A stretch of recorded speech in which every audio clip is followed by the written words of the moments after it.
नमस्कार दोस्तों, welcome to science study channel. जैसे कि बच्चे पूछ रहे हैं कि मैम जो MPPAT का रिज़ल्ट है वो कब तक आउट होगा, तो आप अपना रिज़ल्ट MPBAPM के वेबसाइट पे जाके चेक कर सकते हैं। MPBAPM डालेंगे तो पहली वेबसाइट जो आती है उस पर टैप करिए। देन उसके बाद आप नीचे स्क्रॉल करोगे तो इंग्लिश का ऑप्शन आएगा। आप वहाँ पे क्लिक करने के बाद में यहाँ पे जो भी लेटेस्ट अपडेट है वो आपको शो हो जाएगी। लेकिन अभी कोई लेटेस्ट अपडेट नहीं आई है आपके रिज़ल्ट के लिए और बच्चे बेचैन हो रहे हैं कि रिज़ल्ट कब आएगा। तो आपको बिल्कुल टेंशन लेने की ज़रूरत नहीं है, क्योंकि जो रिज़ल्ट है वो 25 से 30 के अगस्त के बीच में आ जाएगा, क्योंकि ये लास्ट अगस्त में ही ये रिज़ल्ट आएगा और इसके 2 से 3 दिन बाद आपको चॉइस फिलिंग या काउंसलिंग का टाइम आ जाएगा।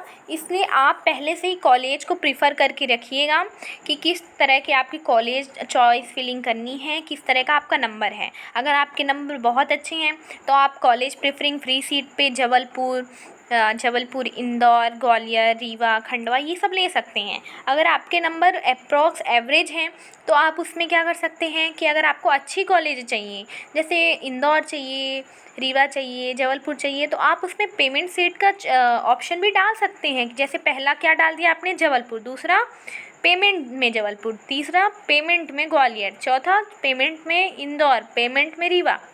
तो क्या होता है, अगर आप पेमेंट में डालें और आपका कम नंबर है तो आपके चांसेस तब भी रहते हैं कि सिलेक्शन उस कॉलेज पे हो जाएगा। इसके अलावा आपका जो रिज़ल्ट होगा वो यहीं पे शो होगा। रिज़ल्ट आउट होगा तो यहाँ पे आपको लेटेस्ट अपडेट मिल जाएगी। जब रिज़ल्ट आउट होगा उसके बाद में आपको क्या करना है कि जब आप क्रिप्स ऑनलाइन पे जाएंगे, क्रिप्स ऑनलाइन की जो वेबसाइट है वहाँ पे क्लिक करने के बाद में आपको यहाँ पे इंटरफेरेंस मिल जाता है कि यूज़र नेम और पासवर्ड डालना है।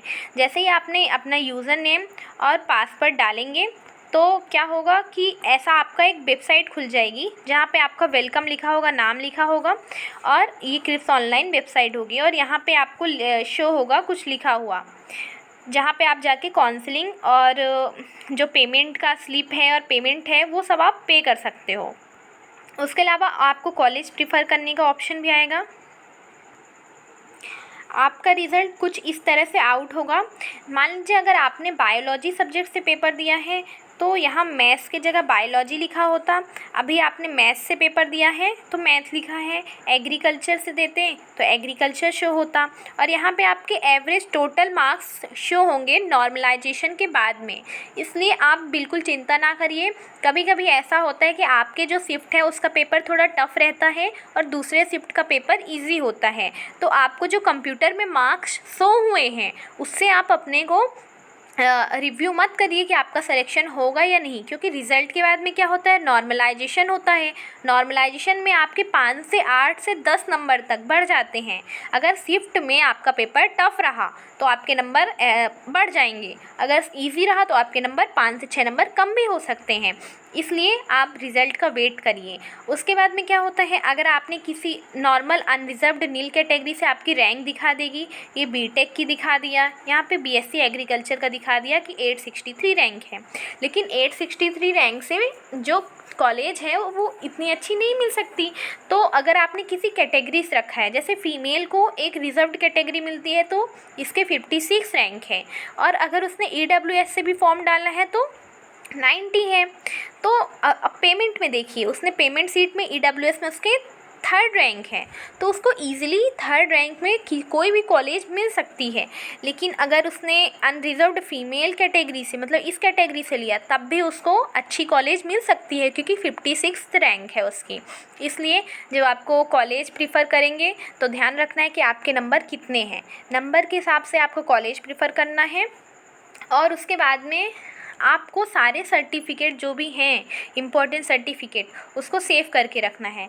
जैसे कि ये मेन इम्पोर्टेंट सर्टिफिकेट है MPPAT के लिए, और हर सेट की, मान लीजिए आपने फ़ोटोज़ रखी तो उसकी 4 कॉपी होनी चाहिए, मार्कशीट रखी तो उसकी 4 कॉपी होनी चाहिए, गैप सर्टिफिकेट के 4 कॉपी, ट्रांसफ़र सर्टिफिकेट के 4 कॉपी, हर चीज़ के आपको 4 कॉपीज़ रखनी है। क्योंकि आप जब किसी भी कॉलेज पे जाएंगे तो वहाँ आपको एक 4 सेट बनवाते हैं, जो कि आपको चारों सेट को सबमिट करना पड़ता है कि हाँ आप यहाँ एडमिशन लेना चाहते हैं। पहला क्या है, आपको PAT की मार्कशीट निकलवा लेना है, पीएटी की मार्कशीट निकाल लेना है जो रिज़ल्ट आएगा। उसके बाद कॉलेज अलॉटमेंट लेटर की आप कॉलेज अलॉटमेंट लेटर क्या होता है कि जब आप कौन सा चॉइस फिलिंग कर देंगे कॉलेज का, उससे कुछ दिन बाद में जो कॉलेज अलॉटमेंट लेटर आता है वो आपको क्रिस्प ऑनलाइन वेबसाइट पे जाके मिल भी जाएगा। उसके अलावा आपको ये कॉलेज अलॉट हुआ या नहीं हुआ वो आपको आपके नंबर पे मैसेज भी आ जाता है। उसके बाद डॉक्यूमेंट वेरिफिकेशन की रिसिप्ट रखनी है।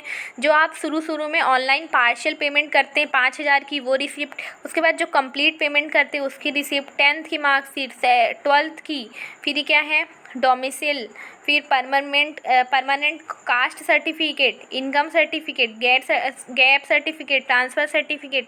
उसके अलावा आपको मेडिकल का रिपोर्ट रखना है। देखिए यहाँ होगा माइग्रेशन ओरिजिनल होना चाहिए, कलर्ड 2 फ़ोटोकॉपी आधार कार्ड की, बैंक पासबुक की, समग्र आईडी की, ये सब होना चाहिए। हेल्थ सर्टिफिकेट भी आप रखिएगा, हेल्थ सर्टिफिकेट भी रखना बहुत इम्पॉर्टेंट है क्योंकि वहाँ पे आपको हेल्थ सर्टिफिकेट मांगते हैं। ये सब डॉक्यूमेंट्स आप पहले से अरेंज करके रखिएगा, आप इनका स्क्रीनशॉट भी ले सकते हैं। बाकी कोई भी नोटिफिकेशन आएगी तो मैं वीडियो बनाऊंगी आपको। कोई भी हेल्प चाहिए तो आप मुझे कमेंट बॉक्स पे कमेंट भी कर सकते हैं। और अगर आपको ये वीडियो आपकी कोई भी हेल्प कर रही है तो प्लीज़ मेरे चैनल को लाइक और सब्सक्राइब करिए, जिसलिए कोई भी न्यू वीडियोस आए तो आपके आइकॉन पे शो हो जाए। धन्यवाद।